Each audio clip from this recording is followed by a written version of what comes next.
মানুষ কতটা নির্লজ্জ কালামুখ হলে এরকম ছাপড়ি চুল রাখে বলো তো? না ভাই, নির্লজ্জ কালামুখর কয়েকটা প্রকার আছে, কিন্তু সব ছাড়া বড় নির্লজ্জ হলো এইসব ছেলেরা যারা এরকম ছাপড়ি চুল রাখে। আমার কাছে ছাপড়িদের হরেক ভ্যারাইটি রয়েছে, কিন্তু আজকে রোস্ট করার জন্য টেনে আনলাম বাংলাদেশ থেকে।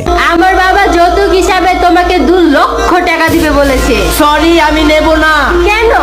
একটু চিন্তা করে দেখো তো, তোমার বাবা কত কষ্ট করে টাকাগুলো উপার্জন করছে। ভাই, তুমি 2 লাখ টাকা চোখে দেখেছো? তোমার তো মুখ দেখেই মনে হচ্ছে তুমি 5 টাকার বিড়ির জন্য বিক্রি হয়ে যাবে।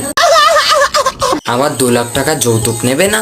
আমার তো মনে হয় ছাপড়িদের ভাত খাওয়া লাগে না, কারণ মানুষজন যা এদের চুলের জন্য গালাগালি দেয় এতে আর খিদে থাকে না। আর ভাই, বিয়ে করার জন্য মেয়ে দরকার, আর আমার তো মনে হয় এরকম দুনিয়ায় কোনো অভাগ্যবান মেয়ে নেই যে তোমার সাথে বিয়ে করবে।